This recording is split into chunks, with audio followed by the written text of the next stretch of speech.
My, female 28, parents are mishandling my urgent medical situation and I don't know what to do. I am honestly at my breaking point right now. I'm sitting in my apartment with another insurance denial notification on my phone and I can't. So, I've been having these really bad cramps for several months now. At first, I just thought it was normal period stuff getting worse, just like part of getting older or whatever. Ugh. I mean, yeah, it hurt, but I just took some Advil and pushed through it because that's what we do, right? But the past few weeks, it's gotten so much worse to the point where I've had to call out of work twice last week because I literally couldn't stand up straight without feeling like something was ripping inside me. I finally went to the doctor and they did an ultrasound and found these pretty large ovarian cysts. The doctor seemed really concerned and said I need surgery soon. Not right away, but definitely within the next couple weeks. She said if they're left untreated, it could affect my fertility, which I don't even know if I want kids, but I'd like to be able to choose. So here's the problem. I'm still on my parents' insurance. I was planning to get my own during open enrollment in November, but that's still months away because my current job has this stupid probationary period before benefits kick in. And their insurance is being a complete nightmare about pre-authorization for the surgery. My doctor has submitted the paperwork 3 separate times, and every time it gets rejected by their stupid automated system for some different reason. My dad, male, 60, has insisted on handling the insurance stuff himself. He's basically appointed himself as the family fixer, which would be fine if he actually fixed things instead of making them worse. The man can barely use a smartphone, but thinks he's going to handle the insurance system better than I can. This is the same man who once accidentally deleted all our family photos while trying to organize the computer. He refuses to use the online portal and keeps ranting about those damn computers and how back in my day we talked to real people. So instead, he spends hours on hold with the insurance company, and then when someone finally picks up, he hands me the phone because he doesn't understand what they're asking. And then he expects me to thank him for his persistence, like he did me some huge favor. Oh, and the forms. God, the forms. He's filled out the wrong forms like 5 times now, and when I try to point out the errors, he gets all defensive and says I'm nitpicking and just need to trust him to handle it. I'm literally watching him write down the wrong policy number, and he's telling me I don't understand how insurance works. Like, what? My mom, female, 57, is a whole other situation. She's been a nurse for over 30 years, and you'd think she'd be helpful with medical stuff, but she's completely overwhelmed right now. Her hospital is understaffed, so she's working tons of overtime, and she spends every morning before work taking care of my grandma who recently had a stroke. I don't want to burden her with more stress because she's clearly drowning, but at the same time, this is kind of a big deal. I'm her daughter, and I need surgery, and she's just not really engaging with it. She listens and nods, but then just says my father is handling the insurance and changes the subject to something about grandma or work. I get that she's exhausted, but I'm really scared, and it feels like she just doesn't care. But maybe that's not fair. Maybe she's just being practical. I don't know anymore. I can't tell if I'm being selfish or if she's being distant. The worst part is she constantly makes excuses for my dad's behavior. Anytime he screws something up or gets angry, she's right there with the "that's just how he is," or "he means well," or "he's doing his best." And I'm like, is he though? Is he really doing his best? Because from where I'm sitting, in literal physical pain, waiting for insurance that never gets approved, his best isn't cutting it. Anyway, everything came to a head last night. I went over to my parents' house for dinner, which I almost canceled because the pain was so bad, but my mom made me feel guilty about how she made my favorite and we never see you anymore. So I get there and I'm obviously in pain, like visibly wincing when I sit down. And my dad just looks at me and asks why I look so miserable during a nice family dinner. Like, seriously, I'm in pain, you absolute walnut. I tried explaining again about how the insurance works and how they need specific pre-authorization codes and that my doctor already submitted everything, but the insurance company keeps rejecting it. He just kept talking over me, saying the doctor doesn't know how to fill out paperwork properly. The whole time, my mom is just silently pushing food around her plate, giving me these looks like, just let him handle it. And I wanted to scream. I'm sitting there in actual physical pain discussing my actual medical condition, and they're acting like I'm being dramatic. Then I noticed a bill on the counter showing their phone plan is being disconnected, something my dad swore he took care of months ago when I reminded him about it. When I asked about it, he got all flustered and said it was just a mistake he'd fix tomorrow. In that tone, that means he definitely forgot to pay it. And that's when something just snapped in me, because this is just like every other time. The missed college application deadlines, the tax penalties, the mess with my brother's student loans. Every time my dad insists he's handling it, and every time it's a disaster. I finally said all this out loud. His face turned red, and he started yelling about how I never appreciate anything he does for me. My mom just tried to calm everyone down like that's going to fix anything. When I pointed out that this is my health we're talking about, not some minor inconvenience, she seemed more worried about how upset my dad was getting than about me. My dad eventually stormed out of the house, and my mom just gave me this disappointed look, like I ruined dinner. I just left. So now I'm sitting alone in my apartment in so much pain I can barely think straight, with another insurance denial notification on my phone. I'm seriously considering just paying out of pocket and going into debt rather than trusting my dad with this for one more day. The surgery would cost thousands of dollars that I absolutely do not have, but at this point it almost seems worth it. I just don't know what to do anymore. Part of me wants to just take over and deal with my dad's hurt feelings, but another part knows that will cause a whole new set of problems since he's the primary policyholder. And emptying my savings to go into massive debt feels extreme, but maybe necessary. I feel so alone right now, and the pain is getting worse every day. Edit. Someone asked why I'm still on my parents' insurance at 28. It's because I've been working contract positions that don't offer benefits, and my current job has a probationary period before benefits kick in. November would be when I'm eligible for the company plan. Edit 2. For those suggesting I just forge his signature or pretend to be him on the phone, I've considered it, but I'm worried about potential legal insurance fraud issues. Plus, he actually does call them regularly, so they might notice the different person calling. Now for the first update. So I was not planning to post an update this soon, but holy shit, you guys, a lot happened in the past few days. I'm typing this from my hospital bed right now on mobile, so sorry for any weird formatting. So just 3 days after that whole blow up with my parents about the insurance stuff, I woke up around 4 a.m. with the most excruciating pain I've ever felt in my entire life. I thought I was dying. This wasn't like the pain before. This was a whole different level. I couldn't even stand up straight. I tried to walk to the bathroom and collapsed on my bedroom floor. I managed to crawl to where my phone was charging and called 911. I've never had to call 911 before, and I remember being weirdly embarrassed about it. Like, part of my brain was like, what if it's nothing and you're wasting everyone's time? Even though I was literally curled up in a ball crying. I've always been like this, though. Once in college, I apologized to the nurse for being dramatic when I came in with strep throat so bad I couldn't swallow water, lol. Anyway, the ambulance came, and the EMTs were actually super nice. Side note, I used to literally faint at the sight of needles. Like in college, they had to lay me down for a routine blood test because I passed out once, but I was in so much pain I didn't even flinch when they put the IV in. That's how bad it was. They loaded me into the ambulance, and I remember thinking I should call someone, but I wasn't sure who. I ended up calling my brother Mark, male, 32, who lives in Denver. He moved there like 3 to 4 years ago for a job. He picked up right away, even though it was like 2 a.m. his time, and immediately said he was booking the next flight out. Mark told me not to call our parents yet. He was like, let's wait until we know what's happening first, which makes sense because, well, if you read my last post, you know how they are. But I still felt like I had to call them, like this weird obligation thing. I know that sounds stupid considering everything, but they're still my parents, and I didn't want them to worry if something was seriously wrong. Side note, how messed up is it that even while I'm being loaded into an ambulance, my first thought is about managing their feelings? I'm clearly still working through some stuff. So against Mark's advice, I called them from the ambulance.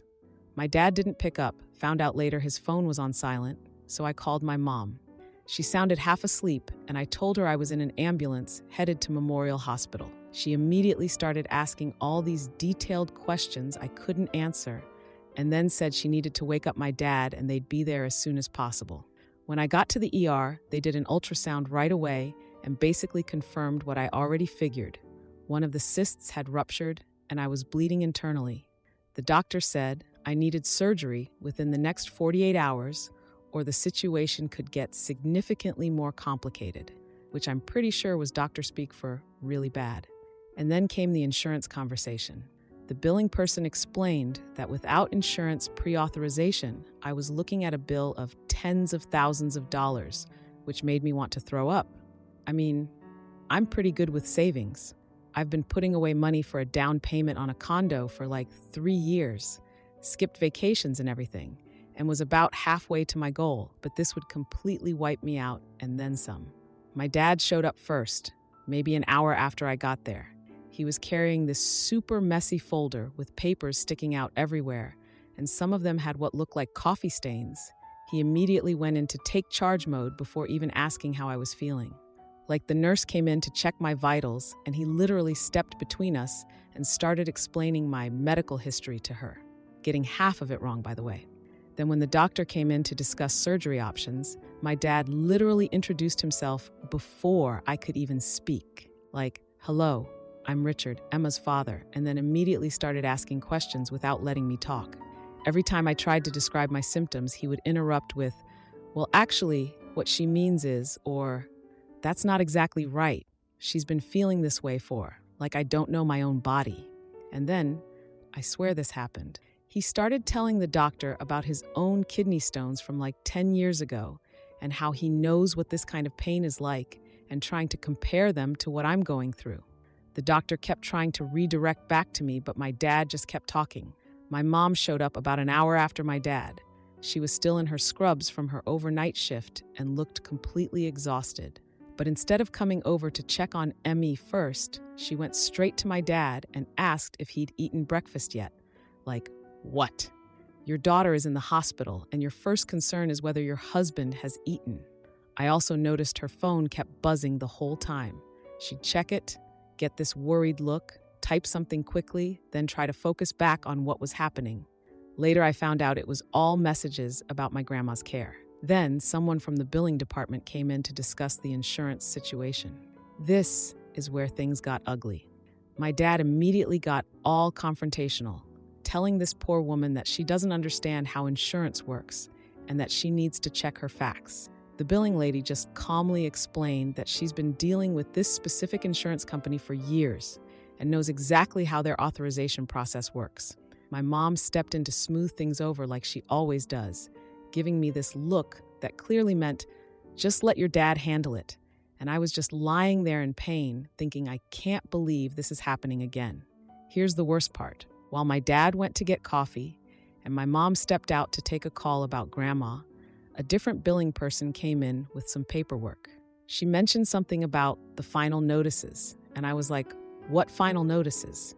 And she looked confused and said the ones they've been sending for weeks about my coverage being terminated if the required forms aren't submitted. I asked to see them, and she showed me multiple notices dating back almost a month. All of them clearly stated my coverage would be terminated if certain forms weren't submitted by specific deadlines that had already passed. When my dad came back, I confronted him about it, and he got all defensive, saying he didn't want to worry me about details he was handling. But he wasn't handling it. That's the whole point. In the middle of this entire mess, my mom got a call that my grandma had developed pneumonia. You could literally see her trying to figure out what to do, stay with me or go to her mother. And I heard my dad mutter under his breath something about always running off to her mother, which, by the way, this isn't the first time he's made comments like that. For some reason, I got it in my head that they were ashamed of my condition, like embarrassed that their daughter had these female problems. But looking back, I think they were more embarrassed about their own mishandling of everything. Anyway, things suddenly took a turn for the worse. The doctors came in saying my pain levels and some blood test results indicated the bleeding was getting worse and they needed to operate immediately. The last thing I remember before being wheeled to surgery was seeing my parents arguing in the hallway about who should call Mark to update him on what was happening. And guess what? Neither of them actually called him. I woke up hours later, groggy and confused, to find Mark sitting beside my bed. He had just arrived from Denver. Turns out, when he couldn't get hold of anyone in our family, he called the hospital directly to check on me. He got there while I was still in surgery and was the first person I saw when I woke up. The doctors said the surgery went well, but recovery is going to be longer than expected because of the internal bleeding and the fact that they had to remove one of my ovaries. Still processing that part, to be honest. I'm still in the hospital now, day 2 post-surgery. And there's a whole new drama about the insurance and payment that I'll have to update about later because this post is already super long. But Mark is handling most of it now, thank God, and he's actually making progress. Now for the second update. So it's been about 2 weeks since my last update when I was posting from the hospital after emergency surgery. I'm back at my apartment now and slowly recovering. Mark, my brother, is still here staying with me, which has been a huge help because there's so much I can't do on my own yet. Like, I can't even bend over to pick something up off the floor without feeling like my insides are going to fall out. Not actually going to happen, obviously, but that's what it feels like. The surgery itself went okay, I guess. I mean, they got the ruptured cyst and stopped the internal bleeding, which was the main thing. But they had to remove one of my ovaries, which I'm still trying to process that. The doctor says I should still be able to have kids if I want them someday, but there might be some complications. Not that I'm even sure I want kids, but I wanted to have the choice, you know. My workplace has actually been surprisingly cool about everything. My manager sent over a gift card for a meal delivery service and arranged for me to work remotely for the next 6 weeks. I honestly expected to get fired or something because I've only been there for like 8 months. So the insurance situation, this is where Mark has been basically a superhero. After we found out my dad let the insurance lapse, Mark basically went on a warpath. He threatened legal action against the insurance company, filed complaints with state insurance regulators, and spent hours on the phone documenting everything. He recorded every single call, which is legal in our state apparently. The insurance company finally caved and agreed to cover the surgery retroactively. They're saying it was a system error that caused the policy to show as lapsed. Yeah, right. More like they realized Mark wasn't going to back down and they didn't want the bad publicity. But that's not even the biggest thing that's happened. So my parents, where do I even start? They're both acting like everything is normal while simultaneously getting worse. My dad showed up unannounced at my apartment 3 days after I got home from the hospital with a bunch of groceries, which would have been nice, except he brought shellfish. I've been allergic to shellfish since I was 5 years old. When I reminded him, he got all defensive and was like, "Well, you never mentioned it before." And I was like, "Are you kidding me?" We literally had to go to the ER when I was 12 because someone at a restaurant accidentally put shrimp in my pasta. This isn't even the first time he's forgotten my allergies. On my 16th birthday, he insisted on ordering Thai food with peanut sauce, even though I'm also allergic to peanuts. Not as severely, but still. When I reminded him back then, he did the exact same thing. Acted like I never told him before. I think he just can't handle being wrong about anything.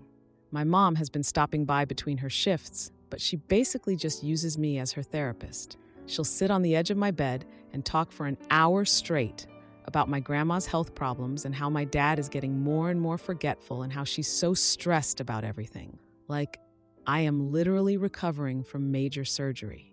Maybe ask how I'm doing. The worst part is they're clearly using me to communicate with each other. My dad will be like, "Tell your mother I took care of X."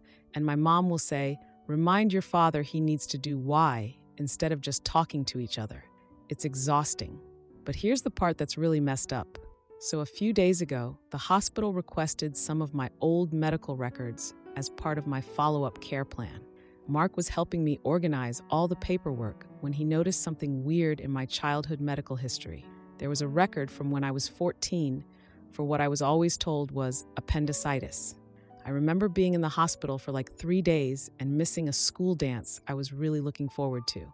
But looking at the actual medical notes, it clearly says it was an ovarian cyst, the exact same condition I have now.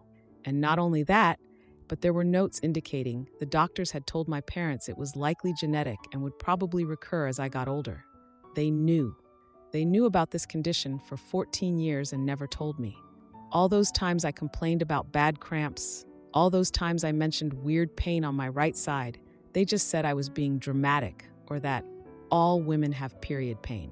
Mark went through his records too and found similar notes about potential heart issues that were never followed up on. He's already scheduled an appointment with a cardiologist, by the way. I called my mom first to ask about this. She got all flustered and claimed she tried to tell me years ago, but that I didn't want to hear it, which is complete bullshit. I would have definitely remembered being told I had a medical condition that could affect my fertility. When my dad came by the next day, I confronted him too. He insisted the doctors said it wasn't serious and they didn't want to worry me. When I pointed out that withholding this information delayed my diagnosis by years and led to me losing an ovary, he accused me of being dramatic and blaming him for everything. But wait, it gets even worse. The insurance company, prompted by Mark's complaints, did a thorough investigation of my case. An investigator called me yesterday to discuss the details. During the conversation, he mentioned some coverage options I'd never heard of before. Mark was sitting next to me during the call and started asking specific questions about dependent coverage. The investigator revealed that my dad's company actually offered a premium insurance option specifically for dependents with hereditary conditions. This option would have covered my condition fully with minimal paperwork. Then he revealed that records showed my dad had declined this option during every enrollment period to save approximately $50 per month. $50. That's it. That's what my health was worth to him. The investigator also noted there was a pattern of improperly submitted claims going back years. When Mark asked if this constituted negligence, the investigator got real quiet and suggested I speak with the hospital's patient advocacy office. The hospital ombudsman connected me with a patient advocacy group who explained that parents have a legal obligation to provide necessary medical care for dependents. They gave me resources about potential legal action regarding withholding medical information. I'm still processing all of this. I can't believe they kept this from me for so long. All those years of pain that I thought was normal. All those times they made me feel like I was exaggerating or being weak. And now I've lost an ovary because of it. I've made the decision to limit contact with my parents for a while. I can't keep being the mediator in their relationship, and honestly, I need to focus on my own recovery, both physically and emotionally. I'm grieving the lost years where I could have been getting preventative care. And the worst part is I know they'll never truly acknowledge what they did. Last night, I deleted a bunch of guilt trip texts from both of them without even reading them. Mark and I had dinner and talked about creating a future health management plan that doesn't rely on family help. I'm looking into legal options, not really for financial compensation, though that would help with the medical bills, but mainly to ensure my medical history is fully documented for future treatment. We ended up toasting to taking care of ourselves with our glasses of water. I'm still on pain meds, so no alcohol for me. There's still so much uncertainty about whether my fertility has been permanently affected, about how to navigate family holidays with these new boundaries, about what other medical information might be hidden in our family history. But for the first time in forever, I feel like I'm putting myself first. And honestly, that feels both terrifying and long overdue. Edit. So many people are asking if I'm planning to sue my parents. I honestly don't know. The patient advocacy group mentioned something called medical neglect, but I'm not sure if that applies since I was a minor when they withheld the information, but an adult when the complications happened. It's complicated, and I'm talking to a lawyer next week.